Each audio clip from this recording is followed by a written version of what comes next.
Oke, Oke, kita lanjutkan pembahasan tentang conformal fit theory kita. Kemarin kita bahas conformal fit theory tapi dalam ranah klasikal. Sekarang kita ingin mengkuantisasi conformal fit theory kita. Nah, di sini metode untuk mengkuantisasinya kita memakai radial quantization. Apa itu radial quantization? Akan kita bahas. The next topic that will be studied is that radial quantization, i.e. we will look at the defining a quantum theory on the plane. This will prove that useful when we want to look more deeply into the consequences of conformal invariance. Kalau nggak salah sih radial quantization ini setara dengan canonical quantization ya kalau di quantum theory biasa. Okay, we'll begin with a flat two-dimensional Euclidean surface with coordinates labeled by sigma 0 for time-like position and sigma 1 for space-like position. A point on our surface is specified by a time and space position. Nah, intinya kita punya dua koordinat, sigma 0 dan sigma 1. Sigma 0 dianggap sebagai waktu, sigma 1 dianggap sebagai ruang. Maka matriknya ya seperti biasa, bentuknya seperti ini. Kalau dibuat bentuk matriks, maka matriksnya ya satu-satu diagonal. Note that the left and right moving boson field become Euclidean fields that have purely holomorphic and or anti-holomorphic dependence on the coordinates. Kemarin kita udah lihat bahwa di conformal field teori ini fieldnya itu holomorphic atau anti-holomorphic ya. Atau dia intinya bergantung dengan Z atau Z bar saja. Atau juga bisa dibilang holomorphic itu bisa diturunkan secara kompleks sampai tak hingga kali. Also note that in order to eliminate any infrared divergences ini divergensi ketika energinya rendah. We will compactify the space coordinate in our surface, i.e. we will take sigma 1 to be periodic. Ya, intinya kita ingin sigma satunya periodik. Kita tahu juga kalau di worksheet itu stringnya juga kalau yang close itu kan periodik juga. Jadi ada kondisi di mana sigma 1 itu sama dengan sigma 1 plus 2pi. Jadi dia periodik ketika parameternya itu digeser jauh 2pi. Which topology of an infinity long input direction sigma 0 cylinder for our surface. Dengan kondisi seperti ini maka Euclidean kita jadi ini ya R kali S1. Di mana S1 itu adalah circle. Ya, karena ada kondisi ini. We can define light cone coordinates for our Euclidean surface.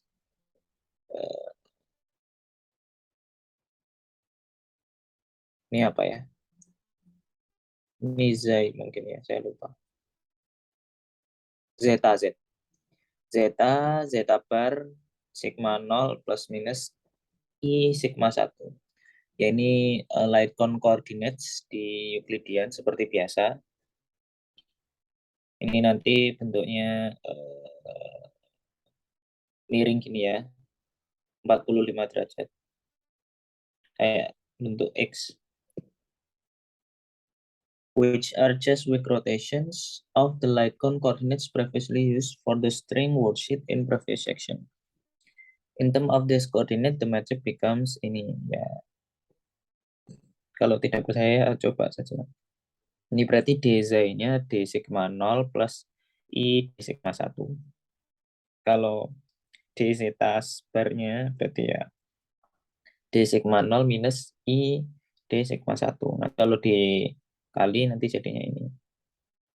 Now for the reason that will become clear later, by defining our CFT on complex plane, we will see that many of the components of the theory will split up into holomorphic and anti-holomorphic parts. Thus, one can use the properties of complex analysis to study the theory. Ya, intinya kita bisa menggunakan hasil di complex analysis untuk mempelajari CFT kita. We will map the infinitely long cylinder to complex plane coordinatized by Z via the map eksponensial yang membawa R cross S1 menuju J defined by. Jadi kita tadi kan topologi dari Euclidean space-nya jadi ini. Kemudian kita mau memetakan ini menuju ini. Jadi intinya nanti untuk yang waktu minus tak hingga nanti jadi titik di sini. Ini infinity pass. Kemudian semakin waktunya naik, maka jari-jari dari lingkaran ini juga naik. Jadi minus tak hingga itu, ya misalkan ini minus tak hingga ya, maka lingkaran di minus tak hingga itu di sini, di R cross S1-nya dipetakan menuju titik di sini, titik origin di sini. Kemudian semakin naik, misalkan merah ini, itu nanti akan dipetakan menuju ke sini. Jadi intinya semakin besar waktunya di sini, maka jari-jari di sininya semakin besar. Ya, itu cuma pemetaan aja. Jadi Zai itu dipetakan menuju Z, di mana Z itu adalah eksponensial dari Zai, di mana Zai tadi kan sigma 0 plus I sigma 1. Zai bar dipetakan menuju Z bar, di mana Z bar itu eksponensial zeta bar, yang mana zeta bar itu tadi ini sigma 0 minus I sigma 1. Jadi di sini kita koordinatnya Z dan Z bar. Memang koordinatnya X dan Y gitu. Cuman ya kita tahu sendiri Z nanti sama dengan X plus Y, Z bar nanti X min Y-nya. Jadi di sini itu X dan Y. Jadi gimana cara mendapatkan ininya? Ya ini nanti kita ekspansikan biar dapat bagian real dan kompleks. Terus nanti bagian realnya berapa, taruh koordinatnya di sini, bagian kompleksnya berapa, taruh koordinatnya di sini. Tapi dari sini aja kita udah lihat ya, bahwa ini kan plus. Jadi ini bisa jadi eksponensial sigma 0 dikali eksponensial I sigma 1. Dan kita tahu eksponensial I sigma 1 itu sama dengan lingkaran ya. Eksponensial I sigma 1 itu lingkaran. Ya kan kita tahu eksponensial I theta itu lingkaran dengan jari-jari 1. Tapi ada faktor eksponensial dikali sigma 0. Nah, eksponensial dikali sigma 0 ini R-nya. Kan R, E, I, theta ya. Makanya ini tadi sigma 0 kan waktu ya. Jadi kalau waktunya minus tak hingga, maka R-nya juga 0. Nanti kalau sigma 0-nya naik, maka R-nya juga naik. Begitu juga dengan ini juga sama. Ini jadi lingkaran juga. From the mapping, we can see that infinite past and future of the cylinder, sigma 0 sama dengan plus minus tangga, are mapped to the point Z sama dengan 0. For infinite past and Z sama dengan tangga for infinite future. Ya. Kalau minus tangga nanti jari-jarinya 0, kalau sigma 0-nya tangga maka jari-jarinya tangga. In the complex plane. Also, equal time slice for the cylinder, i.e. the surface defined by sigma 0 constant. Equal time slice. Jadi ini kalau sigma 0-nya konstan kan jadinya ini time slice-nya itu yang ini lingkarannya itu. And sigma 1 taking all the values in 0 to pi become circles of constant radius exponential sigma 0. Ya tadi yang saya jelaskan. Jadi I sigma satunya jadi circle-nya dan radiusnya eksponensial sigma 0. In the complex plane, see the previous figure. Time translation sigma 0 plus A, where A is constant, are mapped to exponential A, exponential sigma 0 plus sigma I. Ya, I Z sama dengan exponential AZ, which are the dilatation in the complex plane. Jadi, time translation jadinya dilatasi di complex plane. Jadi kalau kita mentranslasikan waktu, maka radius dari circle di sini akan membesar. Gitu. Intinya begitu. Note that since the Hamiltonian generates time translation, we can see that the dilatation generator on the complex plane are corresponding to the Hamiltonian on the cylinder. Jadi kita tahu bahwa translasi waktu itu salah. Hamiltonian itu menghasilkan translasi waktu dan translasi waktu di sini ya, di silinder ini. Tapi kalau kita nge-map ke menggunakan ini eksponensial, maka dia jadi plane dan translasi waktunya itu jadi dilatasi atau perubahan radius dari lingkaran. And so the Hilbert space defined on the cylinder is built up of constant time slices, while the Hilbert space defined on the complex plane is built up circles of constant radius. Jadi kalau di silinder, maka Hilbert space-nya itu dibangun dari slice yang waktunya itu konstan. Jadi tiap slice di sini itu berkorespondensi itu sebagai Hilbert space. Dimana kalau di sini Hilbert space-nya berarti lingkaran-lingkaran yang radiusnya sama. Finally, a word about nomenclature. This procedure of quantizing a theory on manifold whose geometry is given by complex plane is known as radial quantization. Jadi kenapa disebut radial quantization? Karena tadi itu Hilbert space-nya dibangun di atas circle-circle yang radiusnya konstan. Also, it is useful to radially quantize two-dimensional conformal field theory, since it allows for one to use complex analysis to analyze short distance operator expansion, conserve charge, etc., etc., as we will see later. Jadi CFT dua dimensi ini lumayan dalam tanda kutip gampang gitu, karena kita bisa menggunakan kompleks analisis untuk menganalisis properti-properti dari two dimensional CFT. Ya bukan gampang sih, tapi untuk yang dua dimensi ini kita bisa menggunakan bantuan dari analisis kompleks gitu. Oke, kita masuk ke conserved current and symmetry generators. For what follows, we will treat Z and Z bar as independent coordinates. Thus, we are really mapping the cylinder to C2.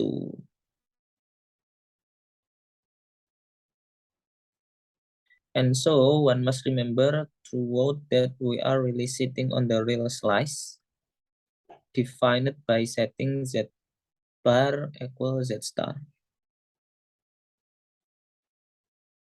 Jadi karena kita nge-treat Z dan Z bar-nya itu sebagai koordinat yang independen, jadi mappingnya itu dari silinder ke C2 gitu. Bisa kita anggap sebagai seperti itu, karena Z dan Z bar-nya itu independent coordinates. In general, symmetry generators can be constructed via another method. Ya, kita tahu bahwa kemarin di bab sebelum-sebelumnya jika ada simetri global, maka ada nodal charge atau nodal currents, which states that if your d plus one dimensional quantum theory has an exact symmetry, then associated to this symmetry is conserved current J mu. For example, if the theory is invariant infinitesimal coordinate transformation, x mu mapped to x mu plus delta x mu, mana delta x mu-nya kita definisikan sebagai epsilon mu, then the corresponding conserved current is given by J mu plus T mu nu epsilon nu, di mana T mu nu-nya itu adalah stress energy tensor. Jadi infinitesimal coordinate transformation itu corresponding to stress energy tensor. Dan kita tahu bahwa ya semua teori itu ini invariant under coordinate transformation. In particular, for translation along X alpha by A, we have that epsilon mu sama dengan A delta mu alpha. Jadi ini translasi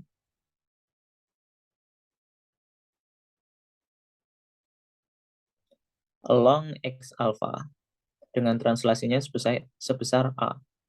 And so our current is given by J mu sama dengan AT mu alpha. Jadi ini kita specify alfanya ini apa. Misalkan kalau alfanya ini waktu itu, maka nanti translasinya translasi waktu. Jadi ininya alfanya ganti 0.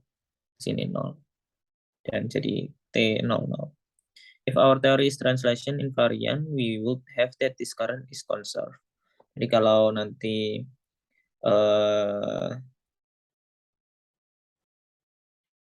aksi kita kalau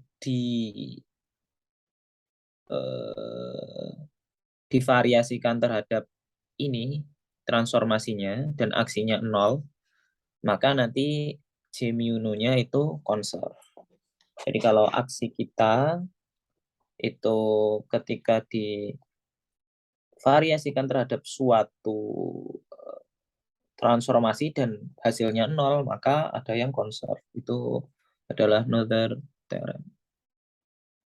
While for dilatation, scaling the coordinates, we have that. Jadi kalau yang tadi ini translasi, sekarang ini kalau dilatasi, berarti kalau dilatasi itu bisa dibilang kayak mengalihkan dengan sesuatu lah, bisa kayak jadi besar atau jadi kecil, tergantung scale-nya, lebih dari satu atau kurang dari satu. And so the current corresponding to this transformation is proportional to T mu nu X nu. Sebenarnya tinggal masukkan saja ini epsilon ke sini. If our theory is invariant under dilatation, then we have that partial mu J nu sama dengan 0. But this implies that ini partial mu J mu sama dengan B T mu nu X nu. Ini dari mana? Ini dari kita asumsikan bahwa teori kita itu invariant terhadap dilatasi. Kenapa kok itu? Karena tadi kan CFT kita itu dilatasi gitu ya. Hamiltoniannya itu berkorespondensi dengan dilatasi. Jadi kita tertarik dengan yang invariant terhadap dilatasi. Nah, tinggal kita masukkan T mu nu X nu ke sini. Ini B mana? Ini B-nya dari ini kan sebenarnya epsilon mu-nya kita masukkan ke sini kan. Epsilon mu-nya lambda dikali X mu. Jadi sebenarnya di sini ada lambdanya, cuman dia jadi lambdanya diganti B. Jadi B T mu nu X mu. Tapi di sini dia X nu ya. Sama saja sebenarnya. Ya, nu karena di sini nu ya. Ini epsilon nu. Jadinya ya epsilon nu sama dengan Bx nu. Makanya di sini jadi ini. Where B is the constant proportionality. And so, mari kita hitung. Ini B-nya konstan, maka bisa keluar. Sehingga ini jadi parsial mu, T mu nu, X nu. Nah, ini parsial. Ini harus pakai Leibniz rule. Jadi, T mu nu-nya kita turunkan, dikali X nu, ditambah T mu nu-nya keluar, dikali parsial mu X nu. Nah, tetapi karena T mu nu-nya ini konstan, maka yang bagian pertama bisa keluar. Ya, jadi pakai Leibniz rule. Langsung ininya keluar saja bisa. Kalau T mu nu-nya kita anggap konstan. Ya kan ini berhubungan dengan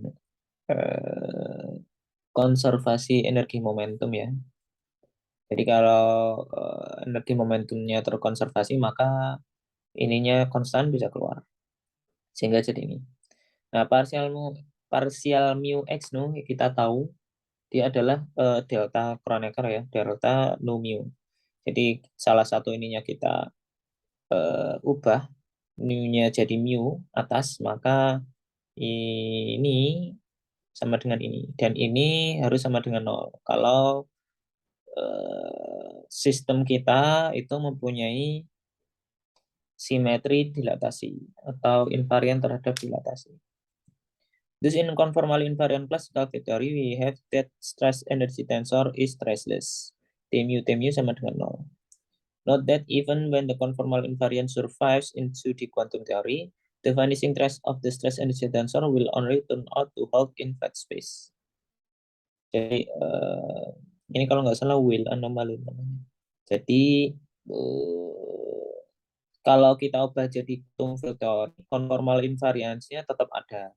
Tetapi secara umum eh, trace dari stress energy tensornya itu nggak nol. Dia nol hanya ketika flat space saja. Jadi kalau curve space itu enggak. Intinya ketika di quantum teori, walaupun dia punya conformal invariance, belum tentu dia punya stress energy tensor yang nol. Furthermore, there also exists a conserved charge Q defined by, ya ini kita kemarin udah lihat, bahwa di conserved current J mu-nya itu yang bagian waktu itu berkorespondensi dengan charge, tapi kita harus integralkan terhadap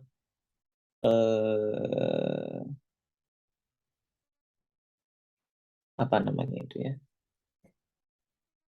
kulitnya dari M, boundary-nya dari M ya, diintegralkan terhadap boundary-nya dari M, where partial M is the d-dimensional manifold constructed by taking the fixed time slice of the d plus one dimensional spacetime manifold. Constructed by taking the fixed time slice. Jadi time-nya kita fixkan sehingga dimensinya yang awalnya d plus 1 jadi d. Jadi kalau yang tadi itu ya contohnya ya awalnya kita punya silinder. Time-nya kita fix jadinya silindernya jadi lingkaran. Jadinya ya lingkaran aja. Jadi kalau misalkan untuk kasus yang tadi maka diintegralkannya terhadap lingkaran. Kalau di silinder, kalau yang di kompleks plan tadi diintegralkannya terhadap lingkaran juga, tapi lingkaran dengan radius yang berbeda-beda yang berkorespondensi dengan eh, waktunya itu kapan. Kalau waktunya minus tahingga maka jadi titik, kalau plus tahingga jadi infinite. The conservation of Q, i.e. ini, jadi ya ini kalau kita turunkan terhadap tau maka dia nol. Follow strike from the Stokes theorem. Ya ini masuk ke sini, kemudian jadi saya lupa, tapi intinya pokoknya dia sama dengan nol. The conserved charge Q generates the symmetry, i.e. if one has field A and asymmetry of your theory, under this symmetry, the variation of field A is given by the expression. Jadi kalau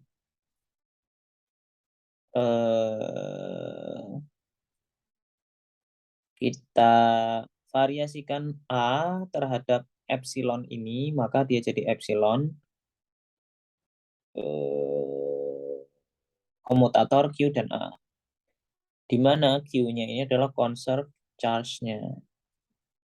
Jadi misalkan ini kita variasikan terhadap waktu. Nah, kita tahu conserved charge yang berkorespondensi dengan translasi waktu itu adalah Hamiltonian. Jadi nanti ini adalah HA gitu. Tapi secara umum nggak harus Hamiltonian. Bisa misalkan kalau dia simetri atau invarian terhadap simetri yang lain ya maka conserved charge-nya itu yang dipakai di sini. We'll now specialize to the case of two dimensions. Before we begin the study of the conserved charge on the complex Z plane, we need to first introduce some properties of our plane. Namely, we need to know the components of the metric and stress energy tensor in complex coordinate Z and Z bar. So to start, we have that on the Euclidean surface, i.e. cylinder, our metric is given by this metric ya, kita tahu ya tadi ya. To transfer the previous expression to the metric into complex coordinate, we note that according to 7.3, one has that zeta sama dengan ln z, 7,3.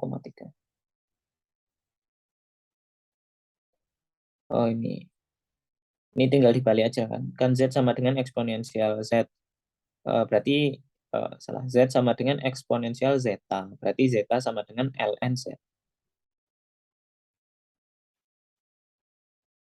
nz bar sama dengan ln z bar, which give us that ds kuadrat sama dengan sebar z kuadrat dz dz bar. Ya kan sebelumnya kan ini ya, dz. Nah, ini kita turunkan dz. dz ini kita turunkan dln z. Turunan ln z apa? Seper z dz. Ya udah, jadinya ini jadi gini. Kalau ini turunannya apa? Seper z bar dz bar. Makanya intinya jadinya ini seper z dikali z bar. Z dikali z bar, z bar square. Now the scaling factor of 1/z per square can be removed via conformal transformation.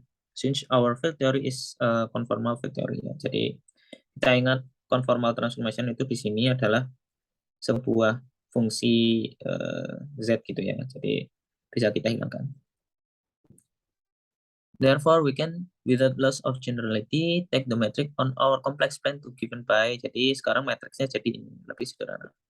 In order to find the component of the metric z and z bar coordinate system, we can simply read off from equation 7.8 to get gzz, gz bar z bar sama dengan 0 ya. Kan kita lihat ya, ini nggak ada komponen diagonalnya, yang ada komponen of diagonalnya. Komponen of diagonalnya setengah. Now we have that components of the metric in complex coordinates. We can find the components of the stress energy tensor in terms of this component as well, and we see that TZZ sama dengan 1/4 TZ T00 dikurangi 2I T10 dikurangi T11. Dari mana ya?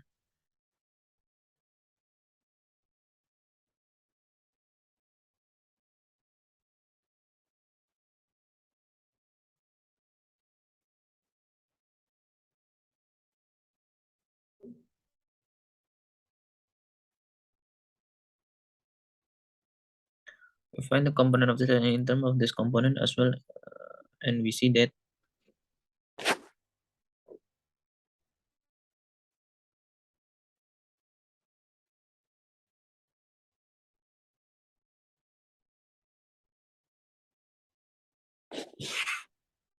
ini 0 itu kayaknya untuk yang ketika koordinat sistemnya pakai zeta dan zeta bar.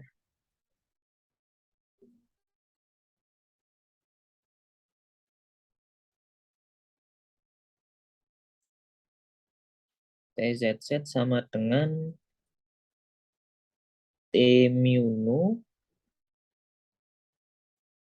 G. Oh iya, sepertinya pakai itu. T mu nu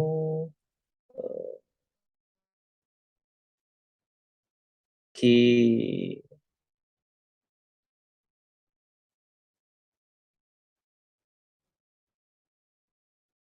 ZZ.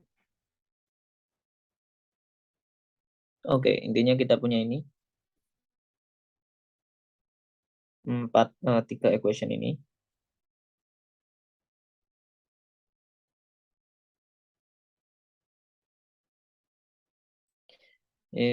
Intinya ini adalah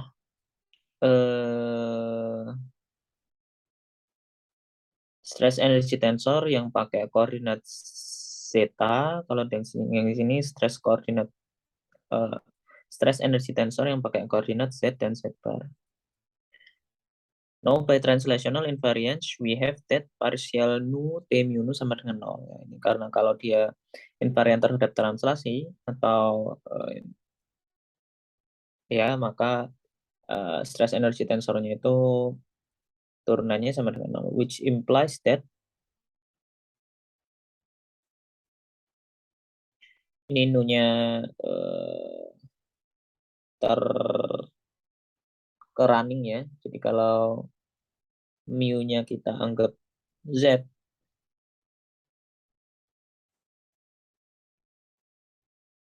maka dan ini karena stress energy tensor itu simetrik, maka ini bisa kita tukar. Ya, intinya jadi 2 ini. Also imposing the dilatation invariance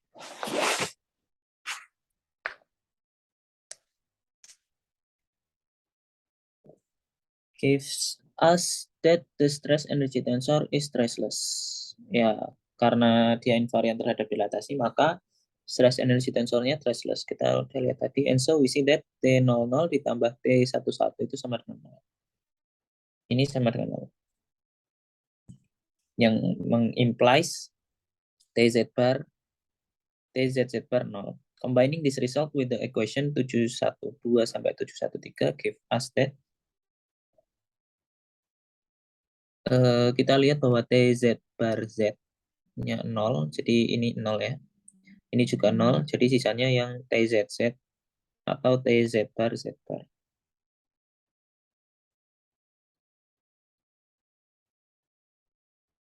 Maka ini dan ini yang tersisa.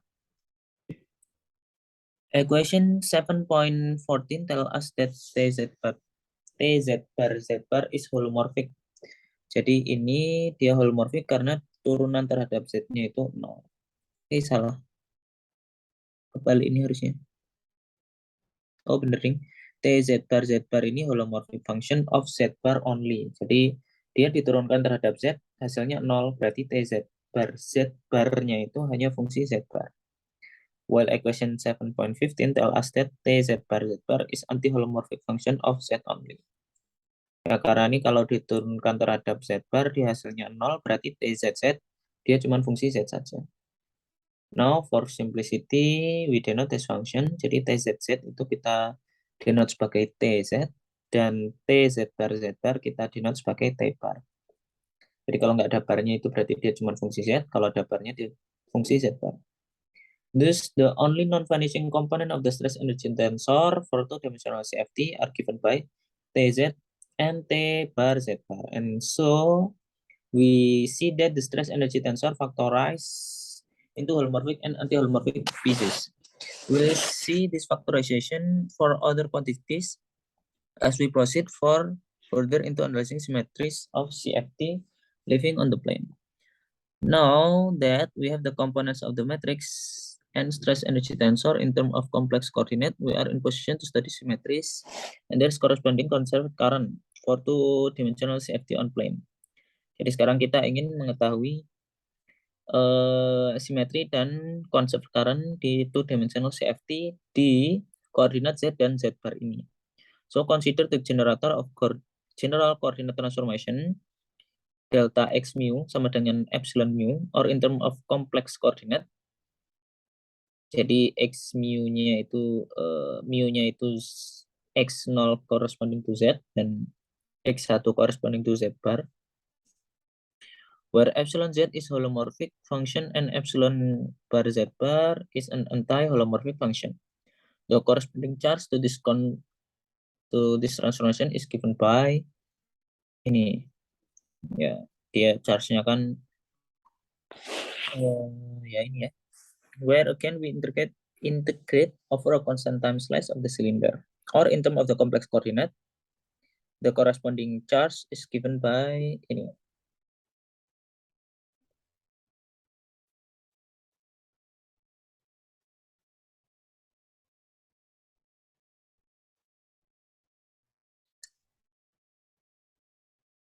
Jadi kita tadi tahu kalau C0-nya itu sama dengan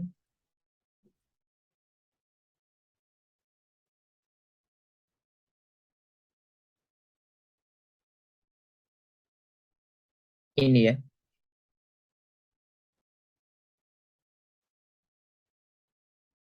Kalau misalkan dia dilatasi, maka C mu-nya itu ini. Berarti C0-nya T00.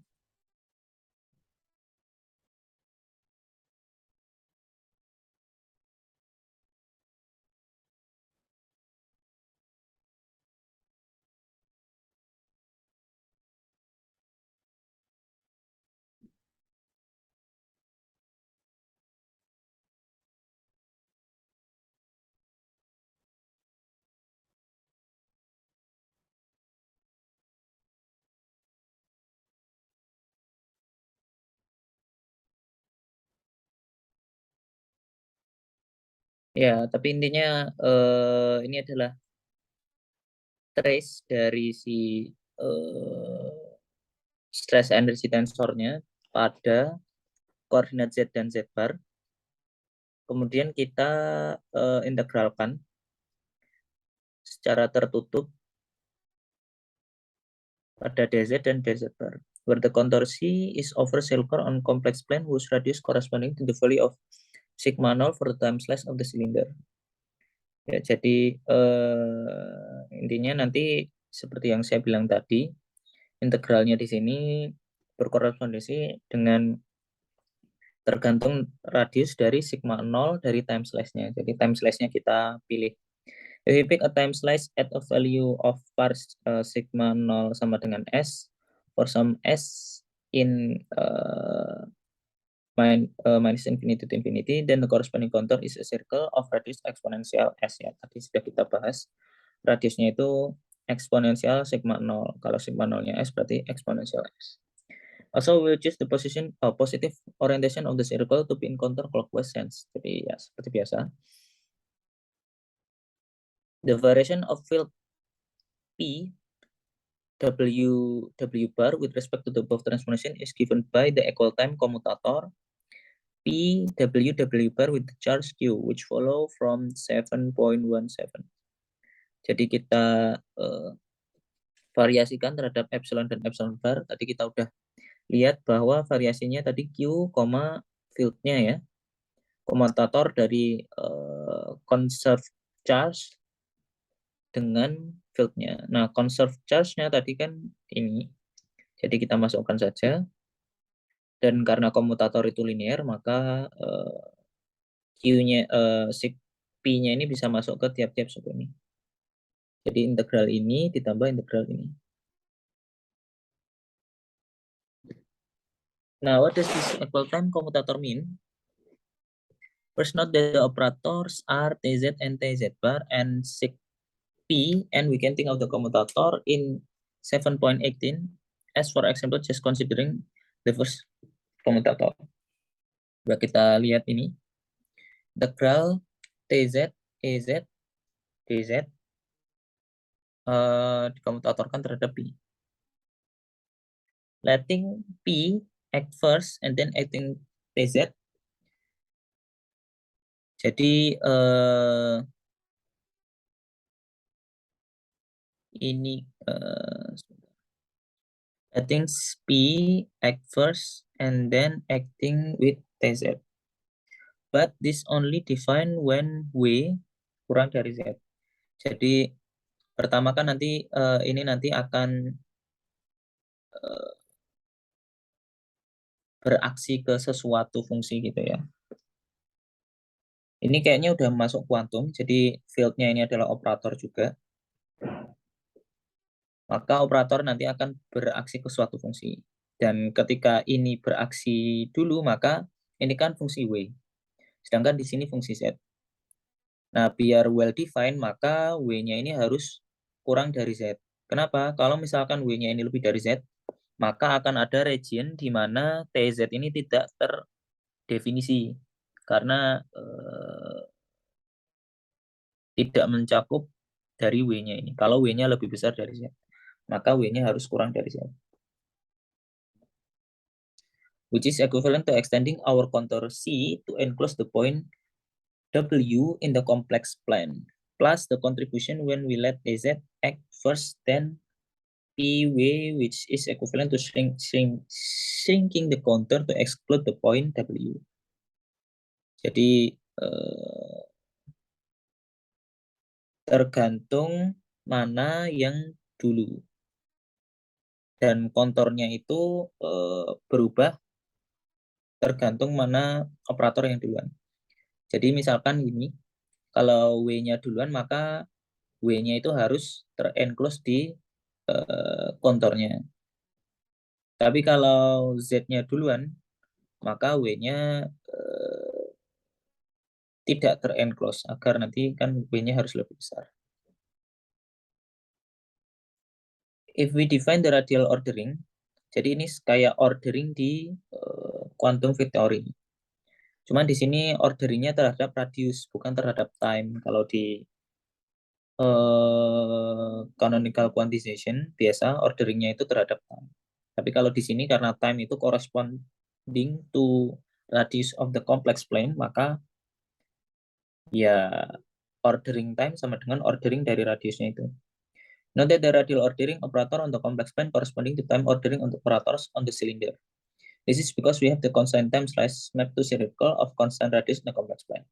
So we have that, for example, a correlation function of the field on the cylinder given by ini kalau di cylinder, correlation functionnya ini becomes after conformal mapping the correlation function of field ini on the complex plane given by ini. Jadi ini kalau di cylinder, ini kalau di complex plane. Where T is the time ordering operator. Jadi harus di ordering dulu agar operatornya itu well defined. Nah, kalau di sini itu R karena harus di radial ordering dulu agar dia well defined. Jadi time ordering ini kayak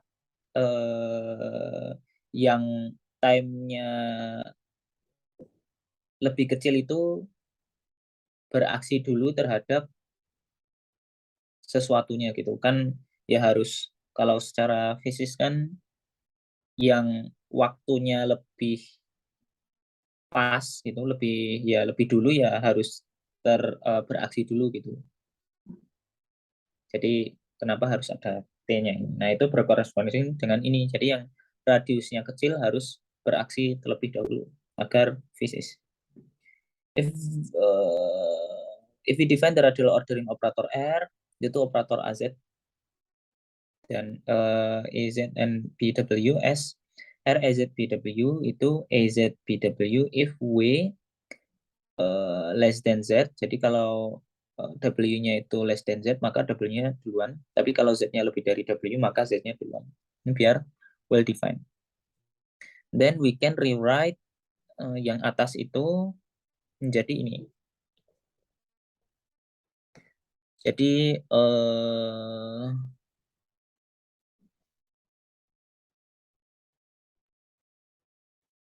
ini kalau masuk, nanti ini masuk ke sini, ini masuk ke sini, dan nanti kalau R-nya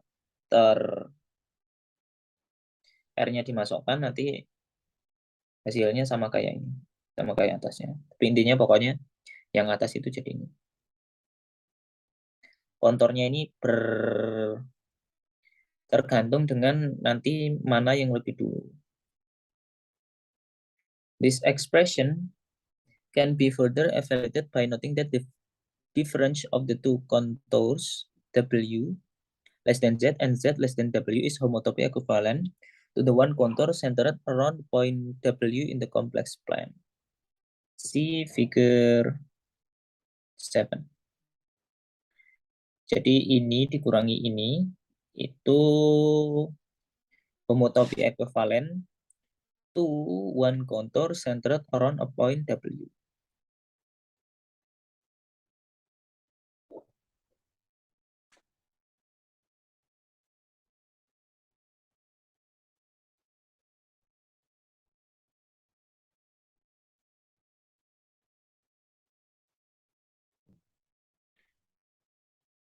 Kenapa? Kalau ini pemahaman saya, kalau misalkan ini itu fungsinya holomorfik atau fungsinya analitik, maka nanti integral di sini 0. Jadi tinggal sisa integral di sini. Nah, dan kita tahu bahwa kalau di kompleks analisis itu konturnya itu bisa berubah-ubah. Yang penting tidak melewati titik ini. Jadi ini bisa diganti ini. Tapi kita lihat lagi. So we have that ini integralnya tadi jadi integral satu aja. Where the contour C prime is the contour enclosing the point W. But we know that this should be equal because we know how P transforms since it composed of primary field. Ya, jadi kemarin kita udah bahas primary field dan kita tahu bahwa kita tahu bagaimana primary field-nya itu bertransformasi. Namely, we know that ya kita kemarin udah lihat ini bahwa variasi dari primary field-nya itu adalah ini. The setting 7.22 equal to 7.21. We see that in order for the charge Q given by equation 7.17, to induce the correct infinitesimal conformal transformation, we inverted the short distance, i.e. then when z limit to w, the singularities of t and t bar with p should be given by. Jadi ini kita masukkan ya. Ini kita masukkan ke ruas kiri di sini. Nah, kemudian kita cocokkan ini dengan yang di sini. Maka nanti akan menghasilkan ini. Kenapa? Intinya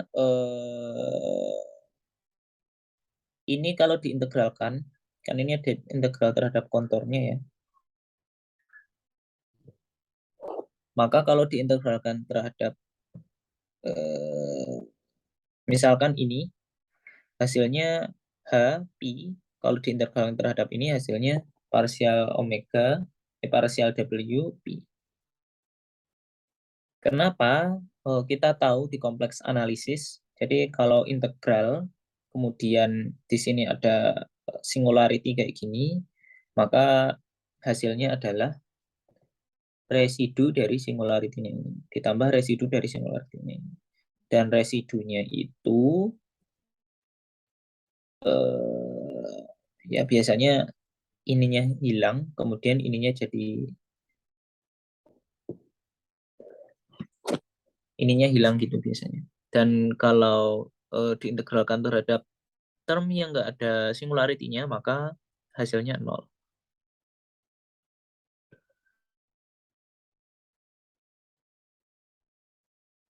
Ini hilang terus diganti ini ya. Jadi intinya pokoknya ini nanti berkorespondensi dengan yang ini, kemudian yang ini berkorespondensi dengan yang ini.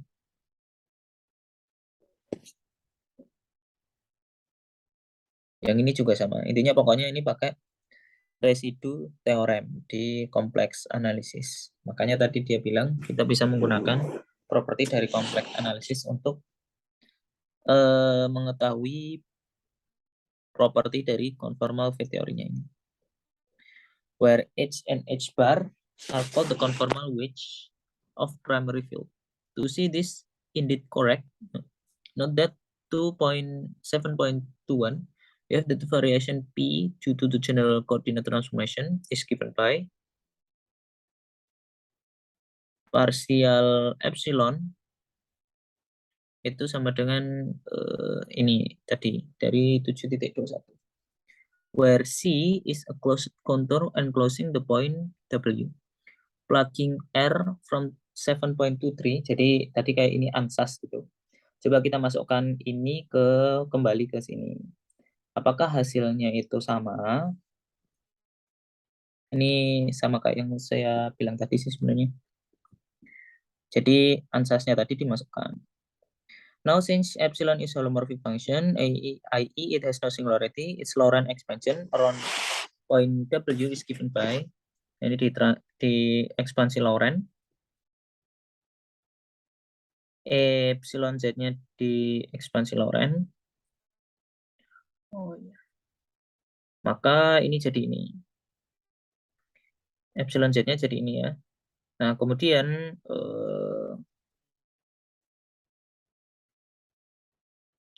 tiap sukunya masuk ke sini.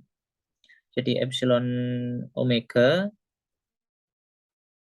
dikali ini ditambah epsilon omega dikali ini ditambah parsial epsilon omega dikali ini kuadratnya hilang 1 karena di sini ada z minus omega omega W. Kemudian suku kedua dikali suku kedua ini, bagian yang bawahnya ini hilang.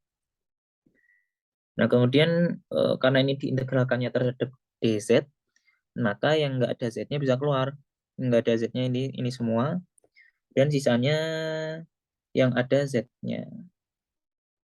Yang bagian ini. Yang suku kedua juga sama, yang nggak ada z-nya bisa keluar, sisa ini.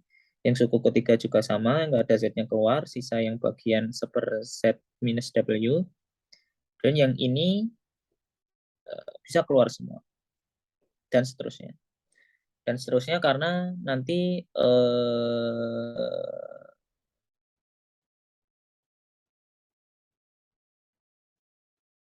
Ya, intinya dan seterusnya. This can be simplified via the residue theorem to give. Jadi residue theorem nanti ini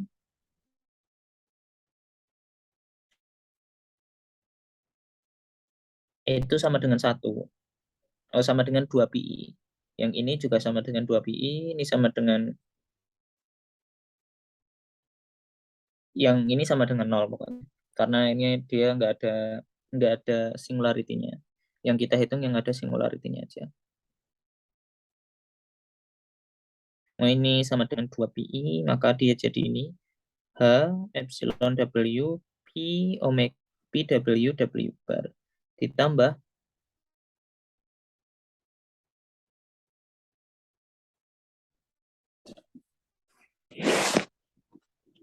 epsilon W parsial mu ini 0 berarti. Soalnya yang sisanya yang ini. Jadi ini intinya ini nanti yang survive cuman bagian yang ini dan ini. Atau saya kebalik, yang survive bagian ini sama ini.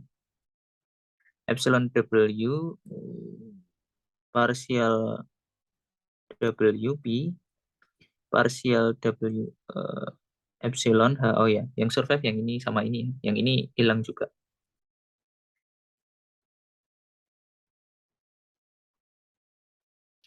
Coba kita lihat.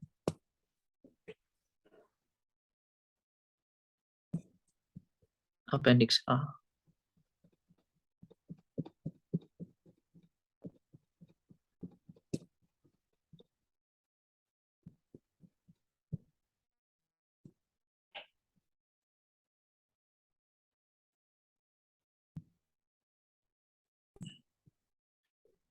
Oh ya, jadi kalau yang second order hilang, yang first order 1, yang ini 0.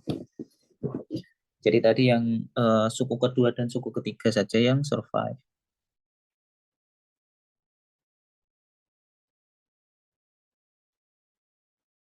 Ya, jadi yang survive itu yang cuman first order saja ya.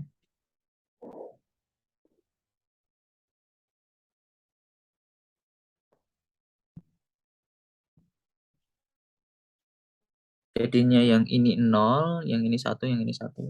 Makanya dia jadi ini. Dan yang ini juga 0. Dan yang satunya juga sama caranya. We have just seen that the transformation property of primary field leads to a short distance operator product expansion for the holomorphic and anti-holomorphic stress energy tensor.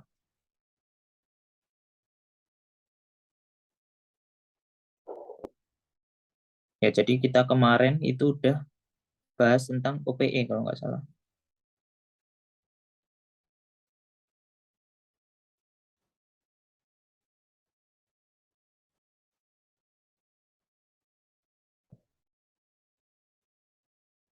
Ini.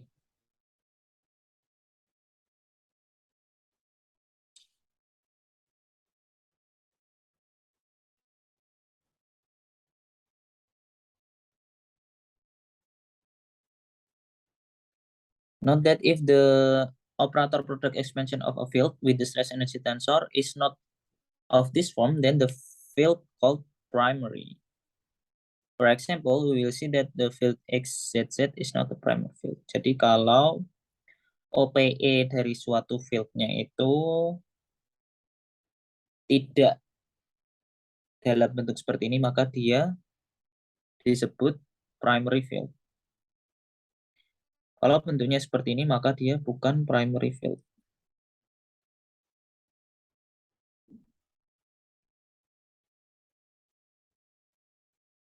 Harusnya, ya, kita lanjut saja. Oh, tinggal dikit. The operator product expansion tells one what happened as a collection of local operator approach each other. If one has two operator and wants to see what happens as they approach each other, then one need the operator product expansion of A and B. Jadi operator product expansion itu memberitahu kita apa yang akan terjadi jika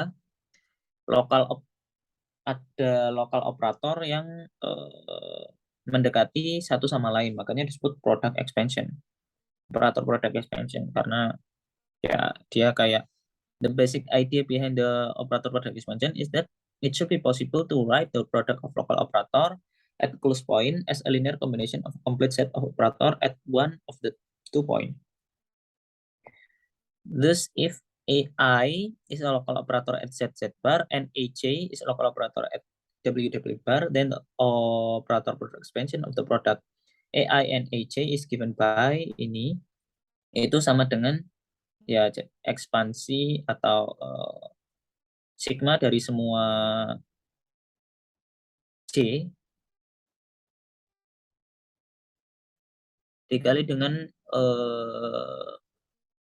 ini harusnya sebuah operator WW bar. Ini operator di poin WW bar. Ya, seperti tadi dibilang, can be written as a linear combination of a complete set of operators at one of the 2 point. Dan mana konstan ini bergantung dengan operator yang mendekati satu sama lain dan juga complete operator yang dipilih. Also the function ini depend only on the difference between the point ini due to the translational invariance. Jadi kita karena punya translational invariance maka dia hanya bergantung dengan difference between the point and the set of operator OK is complete. Note that the above expression is an operator expansion and thus only holds inside a general time radial expectation value. Jadi kalau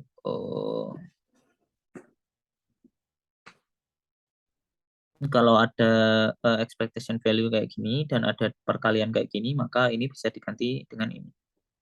Karena not the above expression is an operator expansion and this only hold inside the general expectation value. Oh ya, jadi yang ini itu hanya berlaku di dalam expectation value saja ya. Where the dots represent other local operator. Define at points which are much further away from WW bar then Z minus W. Jadi ini lainnya harus lebih jauh, sangat lebih jauh. Also the above fraction for the operator product expansion in a two-dimensional CFT, a convergence sequence whose radius of convergence is equal to the distance of the next nearest operator. See figure 8. This is the figure of local operator defined on the complex plane. The operator product expansion for AIZ and AJW has radius of convergence given pictorially by the circle. Jadi dia punya radius of convergence sendiri ya. Whose radius of convergence is equal to the distance of the next nearest operator. Oh, jadi radius konvergennya itu sama dengan next nearest operator, sama dengan operator yang paling dekat dengan Z dan W. Finally, in the limit Z to W, we have that sum of the function becomes singular. But one should not get concerned because this is precisely the part of operator product expansion that matters to us, as can be seen from the relation 7.23 and 7.24. Nih.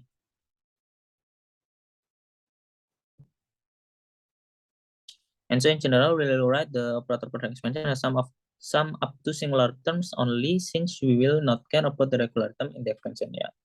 Karena nanti yang kayak diintegralkan itu yang hasilnya nggak nol, yang ada singular termnya saja. Which in fact vanish when inside a contour integral ya.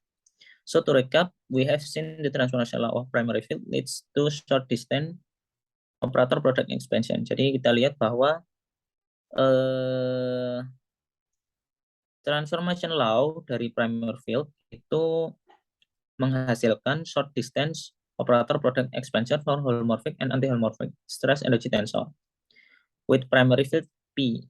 From now on, we shall drop the R symbol and consider the operator product expansion as a shorthand notation for a radially ordered product.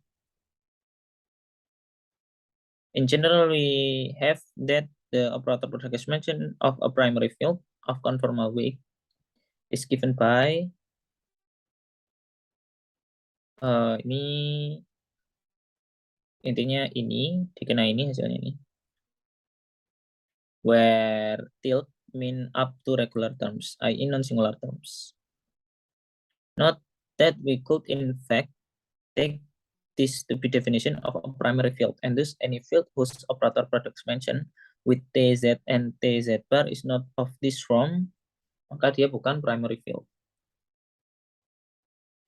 Also, the weight H and H bar are not as unfamiliar as they appear.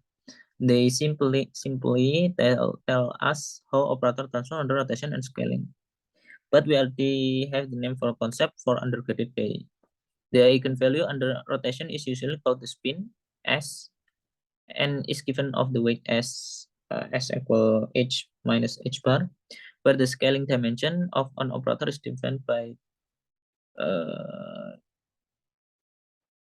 triangle equal H plus H bar. In the next chapter, we'll calculate the operator product expansion for some specific quantities in the free bosonic field theory.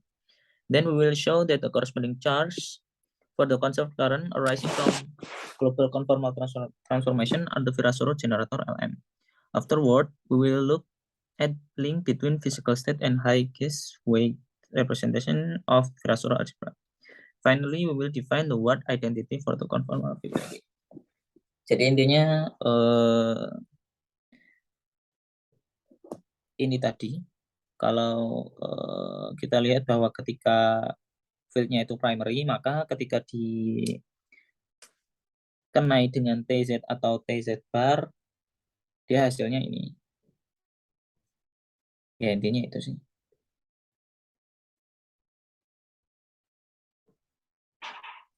Oke, ini mau dikerjakan nggak? Satu exercise satu aja. Bebas yang mana? Problem 1 atau problem 2? Coba kita lihat ya. Expansion of the write down the expansion in Euclidean.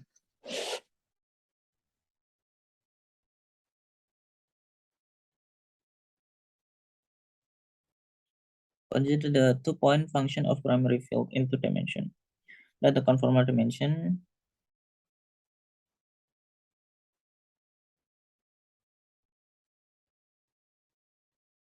ya, problem 2 lebih menarik. Ini kalau yang ini cuman kita tahu yang apa namanya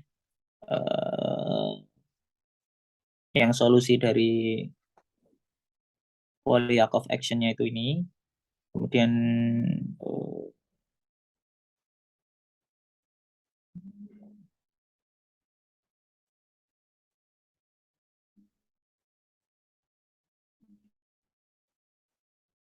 diganti ke kompleks plane saja. Jadi cari ininya, sepertinya tidak menarik. Kalau kita lihat problem 2 saja. Consider the two-point function of primary field in a two-dimensional conformal field theory. Jadi correlation function-nya kita kemarin udah lihat sebenarnya. Let the conformal dimension of P1 and P2 be H1 and H1 bar, H1 H1 bar and H2 H2 bar. Namely, under the infinitesimal conformal transformation Z to Z plus epsilon Z, the field P1 to transform as ini kita udah lihat kemarin. Actually, there is also an anti-holomorphic part depending the epsilon, but this problem we focus on the holomorphic part only. Show that the invariance of the two-point function under conformal transformation implies the following equation. Epsilon Z 1 bla bla bla bla bla bla bla bla.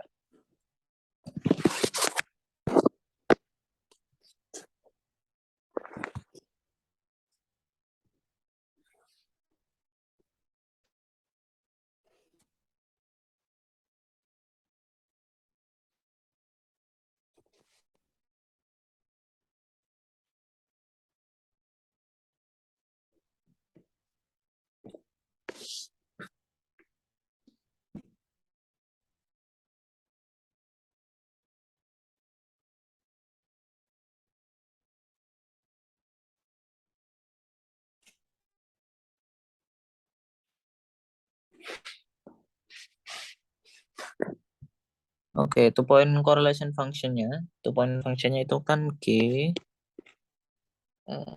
dan kita fokus ke yang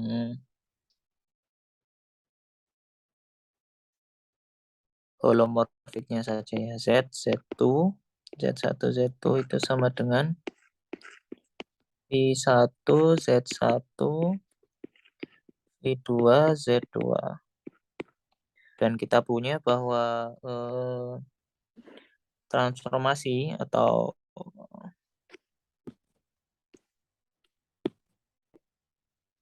variasi fieldnya Z1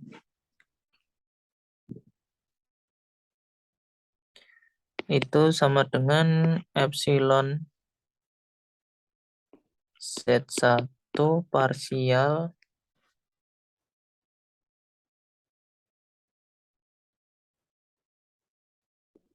ditambah H1 parsial epsilon Z1 V1 Z1.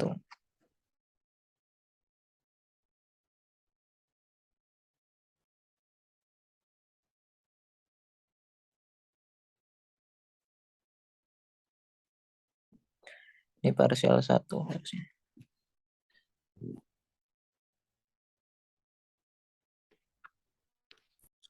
Jadi kita punya bahwa misalkan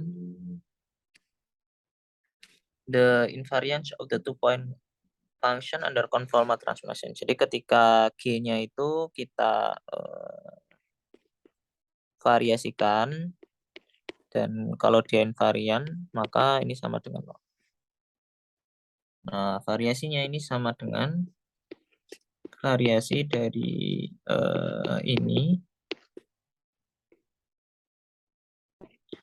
I2 Z2. Variasinya memenuhi Leibniz rule, maka ini sama dengan V1, kemudian hasilnya dikali V2,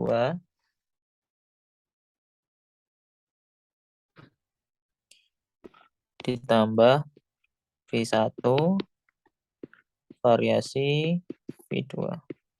Harus sama dengan 0. Variasi V1 apa? Ya, itu tinggal dimasukkan aja. Variasi V1 itu epsilon Z1 parsial 1 kita kurung plus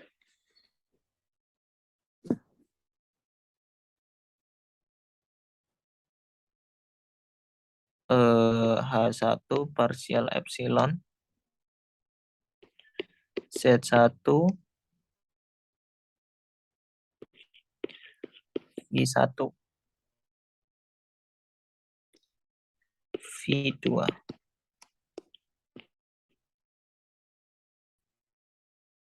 ditambah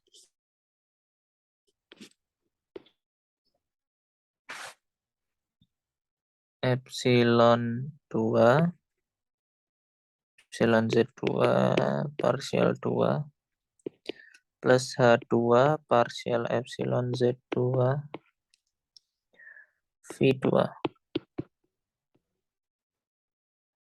Ini harus sama dengan 0.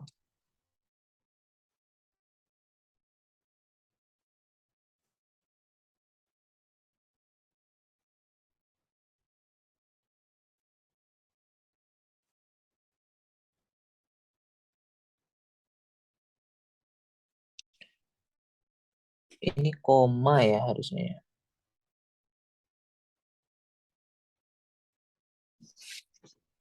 Lihat yang atas.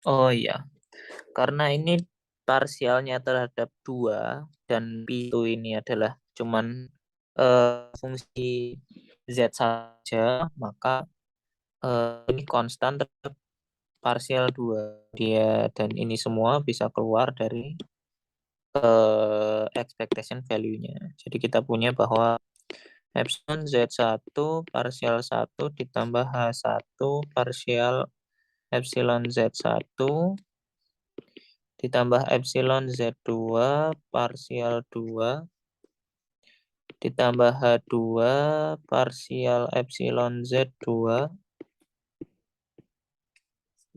V1 2. V2 itu adalah G. Makanya tadi terpenuhi.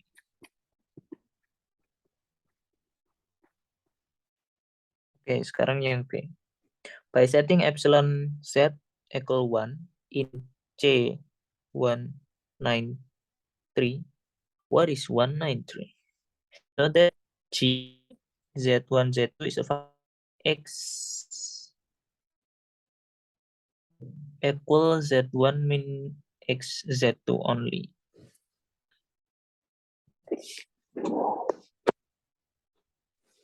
Kayaknya sih dari itu ya, 7,39 itu ya. Coba deh. Kita set epsilon Z-nya 1. Jadinya kita punya parsial 1 plus. Ini karena 1 maka turunannya 0 ya. Dan sisa ini parsial 2. Ini juga sama, kalau epsilonnya konstan, maka turunannya 0, sehingga tinggal ini G, Z1, Z2 sama dengan 0.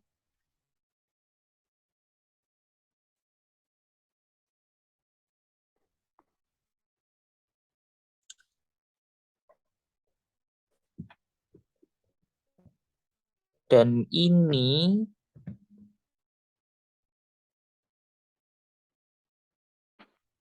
hanya bisa telepon.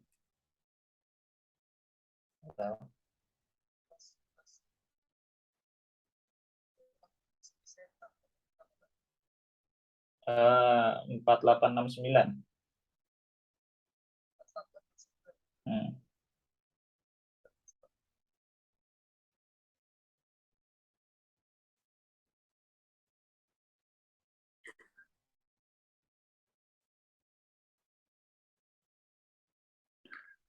Oke, misalkan G-nya ini fungsi itu ya. Jadi kalau diturunkan jadinya parsial 1G ditambah parsial 2G sama dengan. Kalau misalkan G-nya ini fungsi Z1 dan Z2, maka ini jadi FZ2, salah, FZ1 atau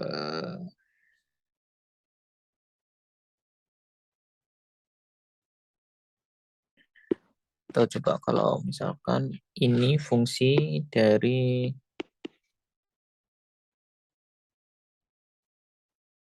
Z1 min Z2.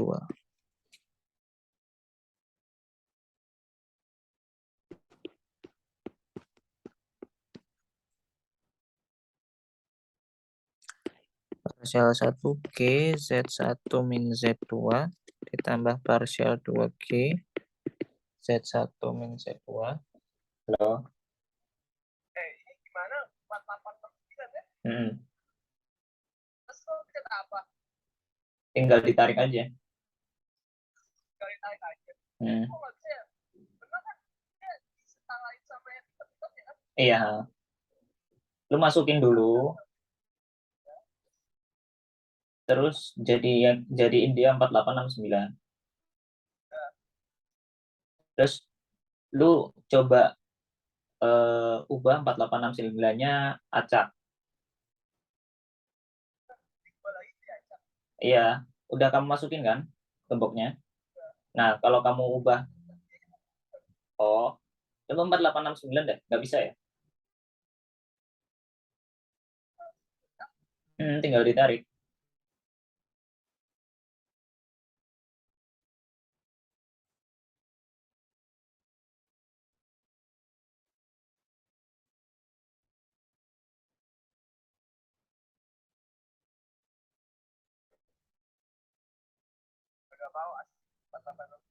Ya udahlah, biarin aja nggak apa-apa.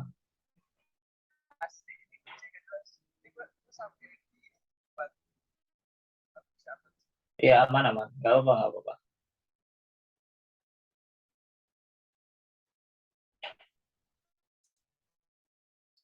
Z1 min Z2 sama dengan 0.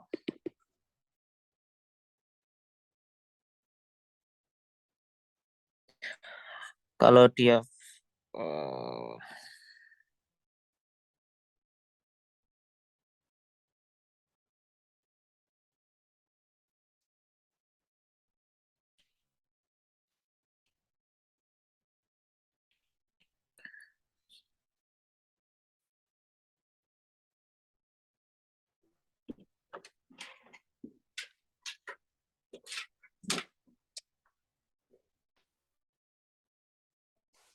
kita lihat 193 ya, jangan bukan itu.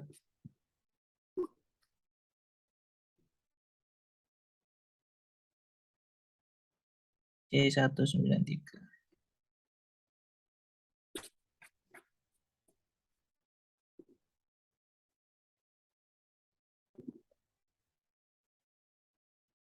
Oh iya benar.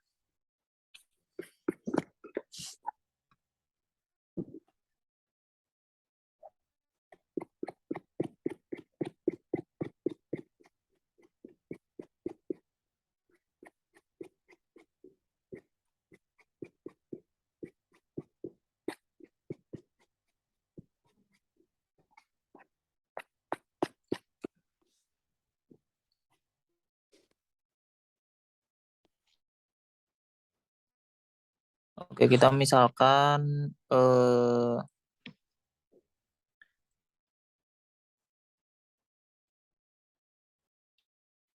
ada X sama dengan Z1 min Z2 dan Y sama dengan Z1 plus Z2. Maka GZ1 Z2 nanti sama dengan Gx, Y. Dan kita harus hitung juga parsial-parsial Z1 itu sama dengan parsial X, parsial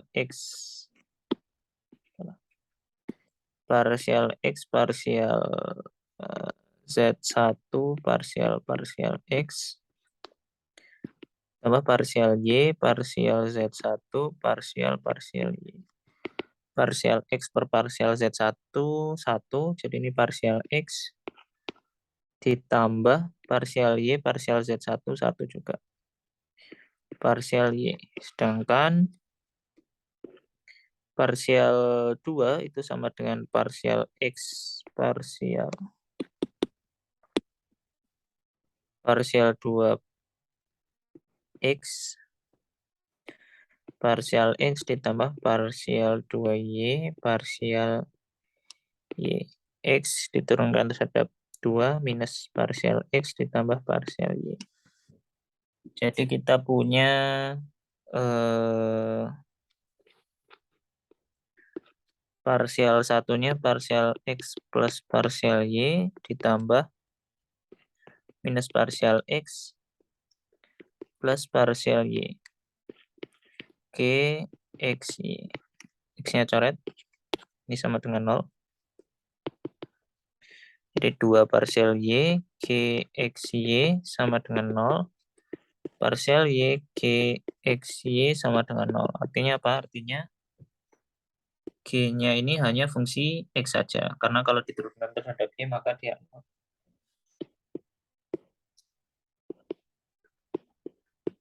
only depend on X sama dengan Z1 min Z2. Sekarang, by setting epsilon Z sama dengan Z, show that Gx takes the following form. where C a constant. Oke, sekarang kita masukkan epsilon sama dengan Z ke 7,39. Kita punya epsilon Z1 berarti sama dengan Z1. Z1 parsial 1 ditambah H1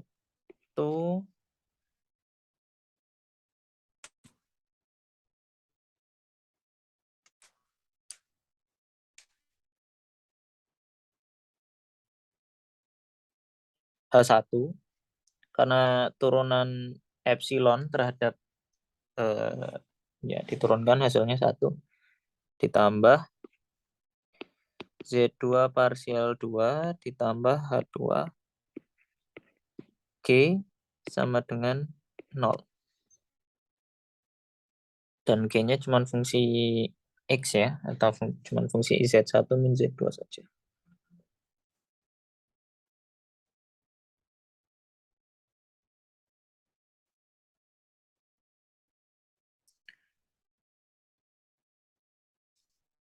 Oke, kita ganti lagi menjadi X dan Y, coba. Parsial 1 tadi sama dengan parsial X plus parsial Y. Kalau Z1 berarti sama dengan, kalau kita ini jumlah, maka Z1 sama dengan setengah X plus Y. Jadi ini jadi setengah X plus Y, parsial 1 jadi parsial X plus parsial Y, ditambah H1 plus Z2 setengah X min Y, ya kan? Kita kurangi. X min Y sama dengan min 2Z2 minus X min Y atau Y min X aja. Y min X parsial 1 parsial X minus parsial X plus parsial Y. G sama dengan 0. Ini jadinya parsial X parsial X plus setengah X parsial Y plus setengah Y parsial X plus setengah Y parsial Y plus H2 plus H1 plus minus setengah Y parsial X plus setengah Y parsial Y plus setengah X parsial X minus setengah X parsial Y plus H2. Oke, sama dengan ada yang bisa dicoret. Harusnya XY, XY, YX, YX. Sisanya adalah X parsial X ditambah Y parsial Y ditambah H1 ditambah H2. Oke, sama dengan 0.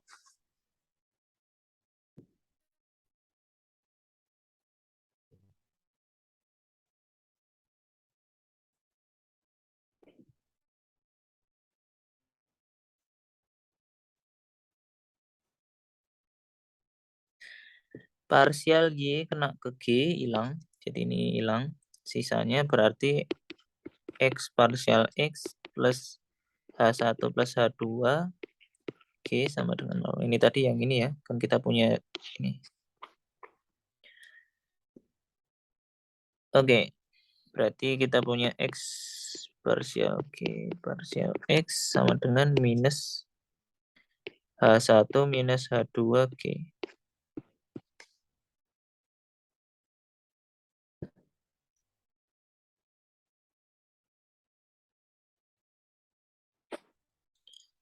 Jadi kita punya 1 per G dg sama dengan minus H1 plus H2 per X dx. Kita integralkan. Jadinya ini ln G sama dengan minus H1 plus H2 ln X. Berarti ln G sama dengan plus C ya. Plus C. ln X pangkat minus H1 plus H2 plus C. C-nya bisa terabsorb ke sini. Jadinya G sama dengan C X pangkat minus H1 plus H2 sama dengan C per X H1 plus H2. Oke.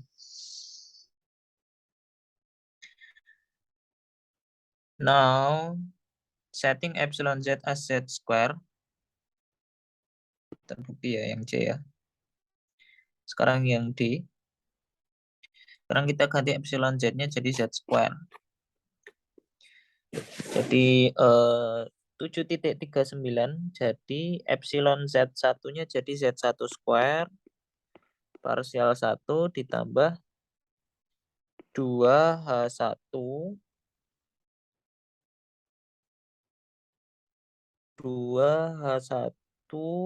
Z1 ditambah Z2 square parsial 2. Ini panjang. Parsial 2 ditambah 2H2 Z2 G sama dengan 0.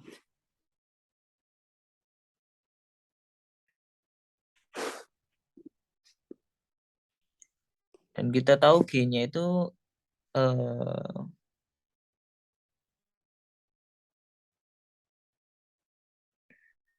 Gx-nya bentuknya C per X pangkat H1 plus H2.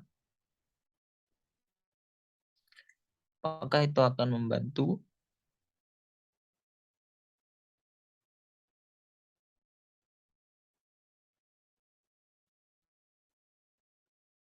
Coba kita ekspansikan dulu saja deh, parsialnya yang penting.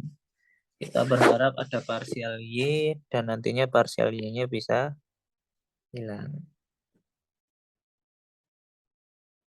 So that Gx vanishes unless H1 sama dengan H2. Z square parsial 1 tadi parsial X plus parsial Y ditambah Z2 square parsial 2 tadi parsial X minus parsial Y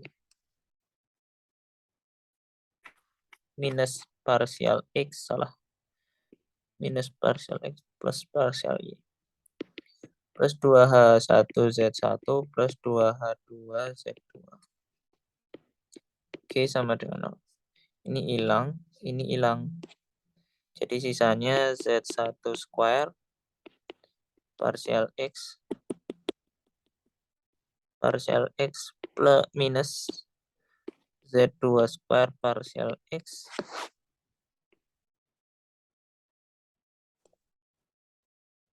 plus 2H1 Z1 plus 2H2 Z2. Oke, sama dengan 0. Dan kita tahu kalau diturunkan berarti dari sini parsial XG kalau diturunkan berarti jadinya minus H1 plus H2 C X pangkat minus H1 plus H2 plus 1.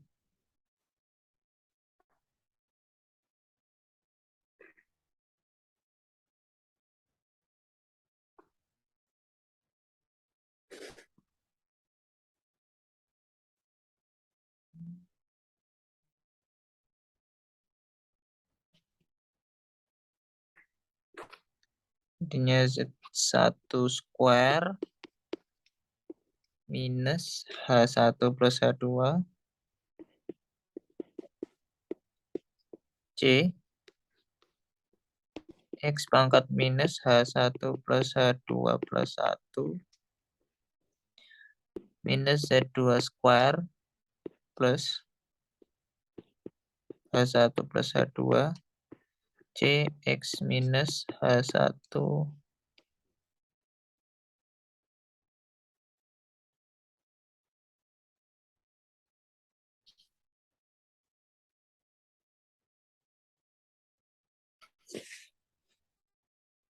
bentar Z1 square apa ya? Kita ekspansikan dulu aja Z1 square. Z1 itu mana tadi Z1? Z1 itu ini.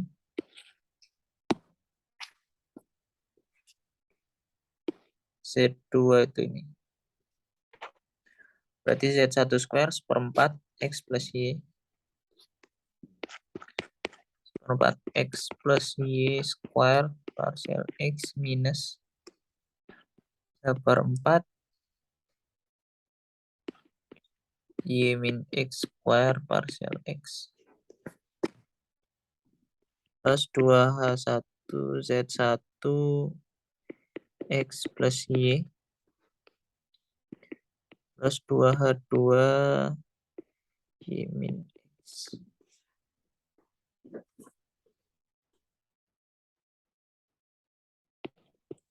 Oke, sama dengan 0.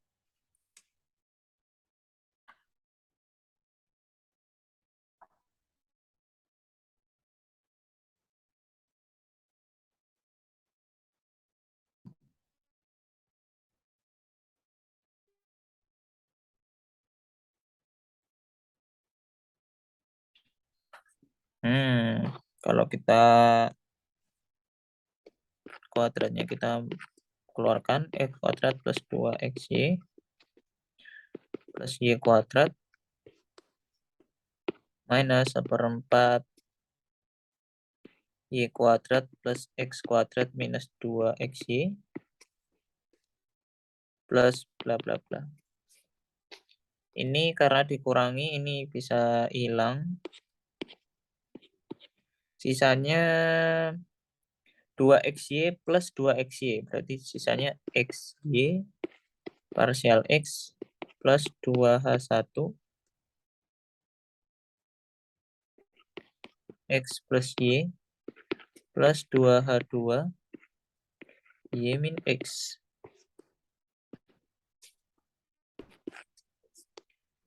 Oke, sama dengan 0.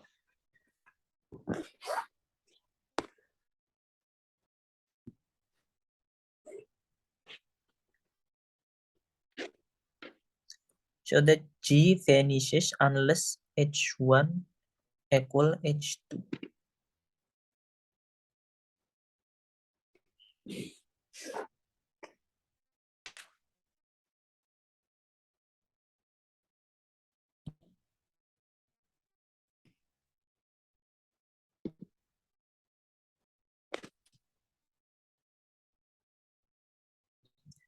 Apakah ini selalu 0? Atau apakah itu tidak 0 kecuali H1 sama dengan H2?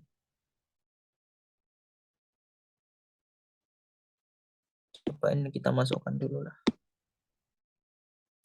Partial X ke G tadi sama dengan apa ya? Minus H1 plus H2 C. Oh, ini bisa disederhanakan sepertinya. Biar jadi H1 min H2 semua. Oh ya ya ya, I have an idea sepertinya. Jadi ini XY parsial XG ya, parsial XG tadi minus H1 plus H2. Ini kan bisa saya tulis gini, minus H1 plus H2 per X C per X pangkat H1 plus H2, dimana ini G lagi. Jadi kali 1 per X, G-nya keluar lagi. Plus 2H1 X plus Y. Plus 2H2 Y min X. Oke, sama dengan 0. X-nya bisa coret. Sama X ini. Sisanya minus Y H1. Minus YH2 plus 2H1X plus 2H1Y plus 2H2Y min 2H2X. Oke, sama dengan 0. Ini ada 2-nya nggak ya? Kalau ini ada 2-nya lebih bagus. Jangan-jangan saya salah. Harusnya benar sih. Nggak terlalu signifikan perbedaannya. Ini bisa kurangi ini dikurangi ini. Jadinya 2H1X plus H1Y plus H2Y min 2H2X. Oke, sama dengan 0. Oh iya, kalau ini sama dengan 0, maka artinya ini sama dengan 0, atau yang ini sama dengan 0. Nah, kita nggak mau ini sama dengan 0, jadi ini harus sama dengan 0. 2H1X plus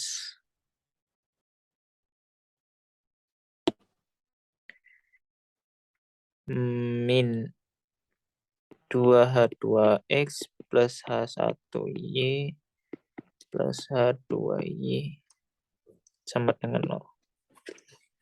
Tapi tetap saja ada X sama Y-nya. Benar nggak nurunnya?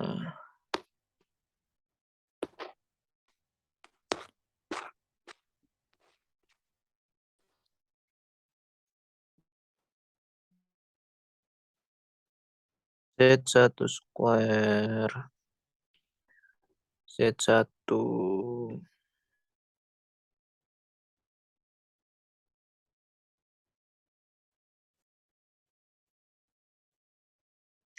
Atau jangan-jangan ini 0 ya. Soalnya di sini parsialnya itu parsial Z.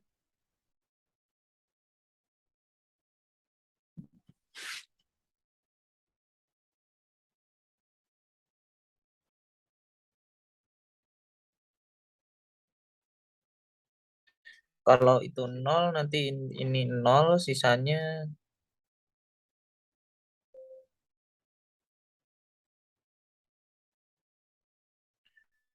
tapi nanti jadinya H1 minus H1 sama dengan minus H2, bukan sama dengan plus.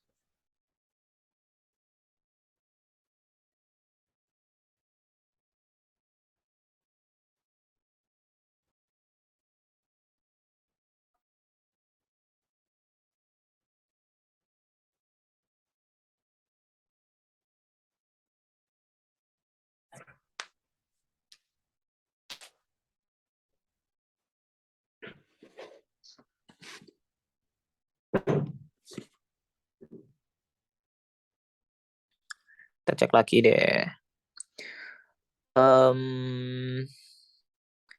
Parsial 2 itu sama dengan minus parsial X plus parsial Y. Benar.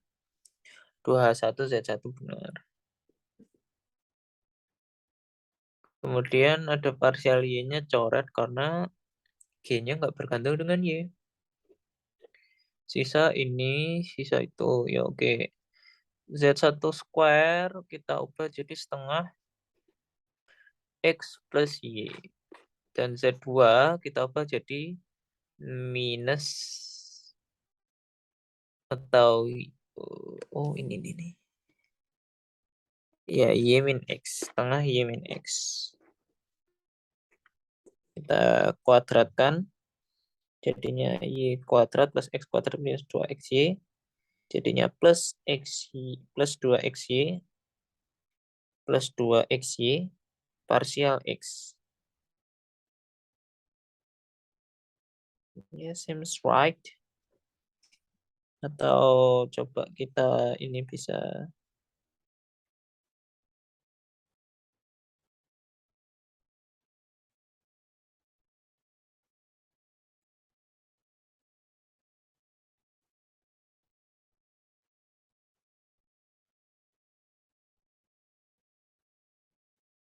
minus YH1 minus YH2 plus 2H1X. Oke.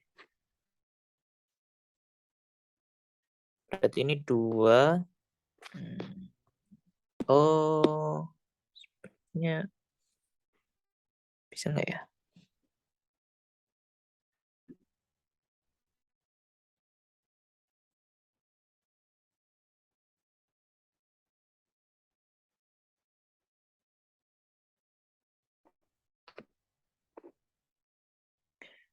Ini jadi 2X H1 min H2 plus Y H1 plus H2.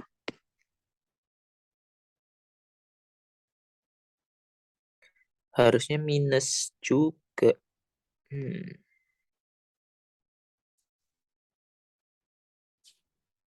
Bentar. H2, Z2 itu apa? Z2 itu X itu Z1 min Z2, Y itu Z1 plus Z2. Oh, saya salah di situ berarti. Ini oh ya, balik ini.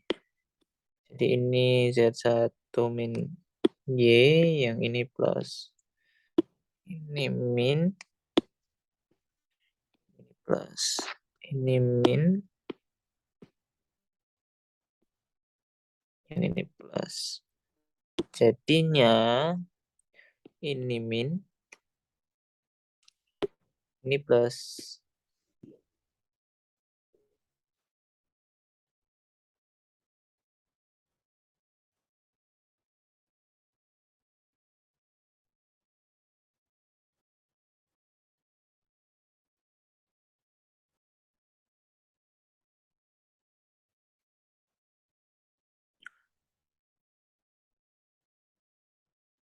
Jadi min Y H1 jadinya malah min 3.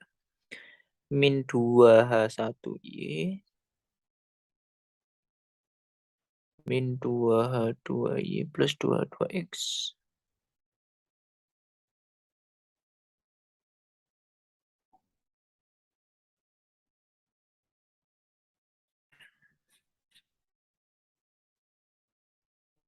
Z1 plus Z2. Coba kita pakai Z saja deh. Berarti yang ini Z1 plus Z2.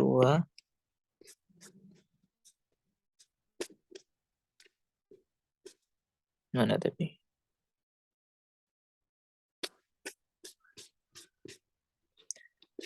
H1 plus H2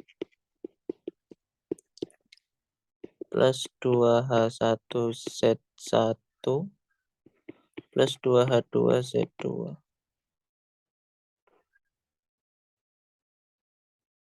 Jadi minus H1 Z1 minus H2 Z1 minus Z2 H1 minus Z2 H2 plus 2H1 Z1 plus 2H2 Z2. H1 Z1 ini jadi ini H2 Z2 ini. Sisanya berarti minus H1 Z1 minus Z2 H1 plus Z1 H1 plus Z2 H2.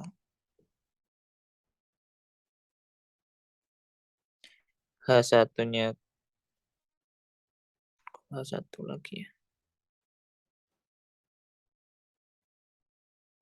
Ini H2 ini. Salah ini. Ini yang dicoret bukan ini. Jadinya ini H2 Z1.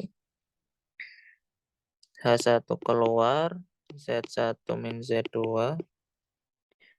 H2 keluar minus Z2 Z1 min Z2. H1 min H2, Z1 min Z2 dikali G sama dengan 0. Nah, ini nggak mungkin 0, maka yang ini sama dengan 0. Nah, ini sama dengan 0 ketika H1 sama dengan H2.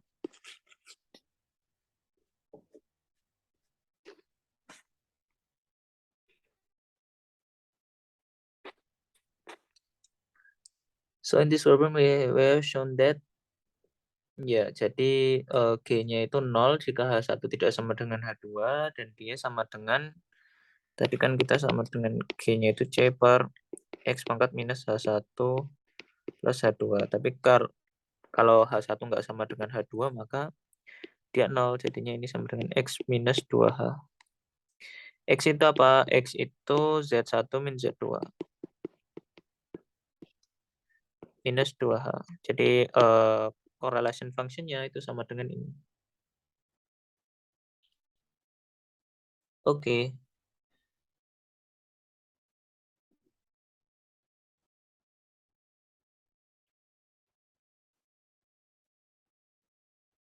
Sudah selesai problem 2.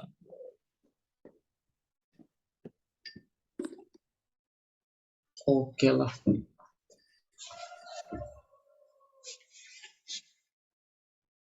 Yang ini lumayan singkat. Apa? Yang ini materinya lumayan singkat. Iya, soalnya cuma 10 halaman. Sekarang nge-skip bagian yang kompleks analisisnya.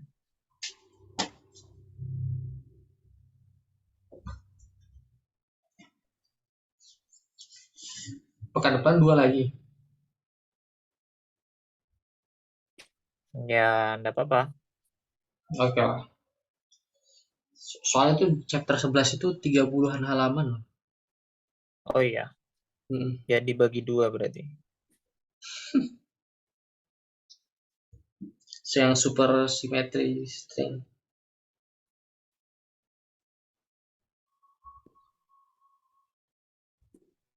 Ini hampir 2 jam.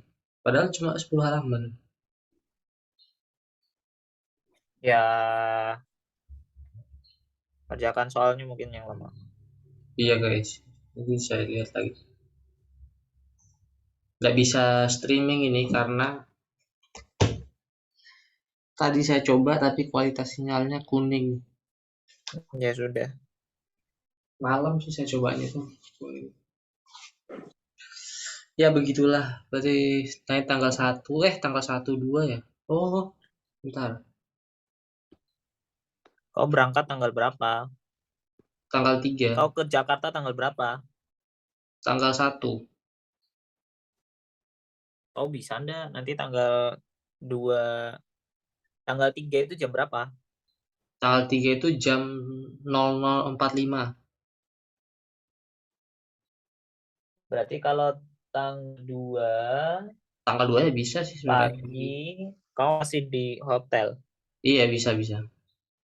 Kalau tanggal 1 pagi di mana berarti? Di asrama, masih di asrama. Kan tanggal 1 berangkat malam.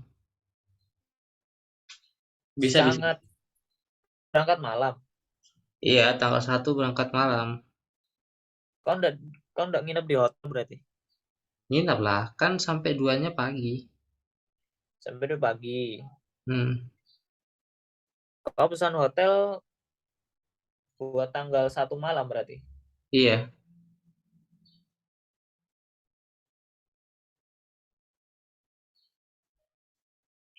Ya sudah. Kau tidur enggak itu? Kau tidur saja. Bisa sih kalau kan enggak. Oh, tapi 2-nya. Oh, enggak sih. Soalnya tanggal 2 itu tiba di sana itu jam 2 pagi. Ya kau pasti tidur. Kan di kereta bisa tidur. Ya nanti lah pokoknya tanggal 1-nya yang penting udah bisa, tapi tinggal tanggal 2 nanti Iya. cek lagi. Oke. Alright. Ya, nanti gitu lagi.